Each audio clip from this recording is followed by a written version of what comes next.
ये कहानी नेहा की है, जो गर्ल्स हॉस्टल में रहती है और वो अपने कॉलेज खत्म होते ही कॉल सेंटर जॉब ज्वाइन कर लेती हैं।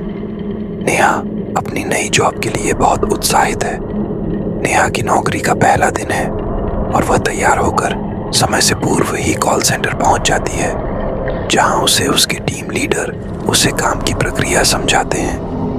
नेहा कॉलेज में बहुत ही होनहार छात्रा थी, इसलिए उसे काम को समझने में कोई ज्यादा परेशानी नहीं होती और वह पहले ही दिन से क्लाइंट कॉल अटेंड करने लगती है।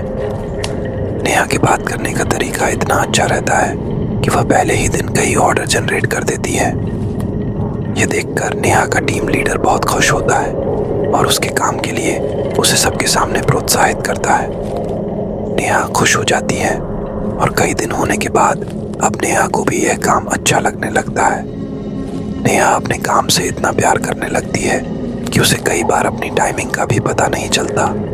कई दिन ऐसे ही चलते रहते हैं। एक दिन नेहा का टीम लीडर उसे नाइट शिफ्ट करने के लिए कहता है, लेकिन नेहा रात में काम करने को मना कर देती है। दरअसल कॉल सेंटर की रात को काम करने वाले स्टाफ में कमी आ जाती है, जिसकी वजह से नेहा को अप्रोच किया जाता है। काम की मजबूरी के चलते नेहा हाँ कर देती है और अगली रात 8 बजे से नेहा कॉल सेंटर पहुंच जाती है। नेहा जैसे ही अपना हेडफोन लगाती है, लेकिन वह इस कॉल को नजरअंदाज कर देती है। उसे लगता है यह जरूर किसी की शरारत होगी और वह रात की शिफ्ट खत्म करके सुबह अपने हॉस्टल पहुंचती है। हॉस्टल में नेहा खाना खाते वक्त टीवी देख रही होती है। तभी उसे खबर मिलती है कि उसके टीम लीडर की कार एक्सीडेंट में मौत हो गई है और यह देखते ही नेहा अपना खाना छोड़कर अपने कॉल सेंटर भागती है। वहां उसे पता चलता है कि उसके टीम लीडर नाइट शिफ्ट खत्म करके अपने घर जा रहे थे और रास्ते में ही एक ट्रक से उनका एक्सीडेंट हो गया और उनकी मौत हो गई।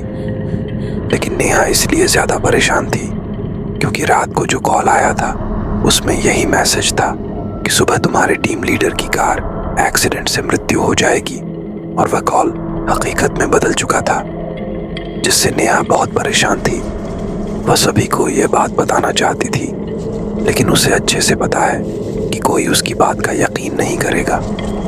नेहा पता करना चाहती है कि वह कॉल किसने किया था, इसलिए वह अपने एडमिनिस्ट्रेशन में जाकर कॉल डिटेल पता करती है। लेकिन जिस समय नेहा को कॉल आया था उस समय का कोई भी रिकॉर्ड मौजूद नहीं होता। इसका मतलब उस समय किसी क्लाइंट का कॉल नेहा को नहीं आया था। नेहा इस बात पर यकीन ही नहीं कर पा रही थी कि उस कॉल की वजह से ही उसके टीम लीडर की मौत हुई, और वह परेशान होकर अपने हॉस्टल वापस लौट जाती है। सारा दिन परेशानी झेलने के बाद वह अपनी नाइट शिफ्ट के लिए तैयार होती है और कॉल सेंटर पहुंच जाती है। यहाँ उसके सहकर्मी पहले से ही काम कर रहे होते हैं और टीम लीडर के स्थान पर एक नए व्यक्ति को नियुक्त किया जाता है। नेहा जाते ही नए टीम लीडर से परिचय करती है और उसके बाद क्लाइंट कॉल अटेंड करने में लग जाती है। देखते ही देखते रात 12 बज जाते हैं और फिर उसे उसी तरह का एक और कॉल आता है और उसमें बताया जाता है कि आज रात 2 बजे कॉल सेंटर के सर्वर रूम में आग लग जाएगी, जिससे कॉल सेंटर का सारा क्लाइंट डाटा बर्बाद हो जाएगा और इससे कंपनी को बहुत नुकसान होगा। लेकिन नेहा इस बार इस बात को हल्के में नहीं लेती और अपने नए टीम लीडर से जाकर सारी बात बता देती है, और वह भी नेहा की बात पर भरोसा करते हुए सर्वर रूम का परीक्षण करता है। लेकिन वहां किसी तरीके की तकनीकी खराबी नहीं होती और वह नेहा से कहता है, यहाँ सब कुछ ठीक है, दुर्घटना होने का तो सवाल ही पैदा नहीं होता है। जरूर तुम्हें फर्जी कॉल आया होगा, तुम अपने काम में लग जाओ। इन सब बातों पर ध्यान मत दो। कॉल सेंटर में स्पैम कॉल आम बात है। और नेहा वापस कॉल अटेंड करने में लग जाती है। कुछ समय बाद जैसे ही 2 बजते हैं, सर्वर रूम में एक छोटा सा धमाका होता है और काम कर रहे सभी लोग भागते हुए वहां पहुंचते हैं और देखते ही देखते सारे कमरे में आग लग जाती है। टीम लीडर सभी से आग बुझाने को कहते हैं। तभी वहां रखे हुए पानी के कंटेनर से सभी आग बुझाने में कामयाब हो जाते हैं, लेकिन सर्वर रूम जलकर खाक हो चुका था और अब वहां कोई बैकअप नहीं किया जा सकता था। जो कॉल आया था वो पूरी तरह सच साबित हो चुका था और यह बात केवल नेहा और उसका टीम लीडर ही जानते थे। नेहा का टीम लीडर उसे अपने चैम्बर में बुलाता है और नेहा से पूछता है, तुम्हें ऐसे कॉल कब से आ रहे हैं? नेहा कहती है, जिस दिन से मेरे काम की शिफ्ट चेंज हुई उसी रात 12 बजे पहला कॉल आया था, लेकिन मैंने उसे ज्यादा महत्व नहीं दिया था और जब उस कॉल में बताई गई बात सच हो गई तो मैं दूसरी कॉल आते ही आपके पास आई और यह घटना भी सच हो गई।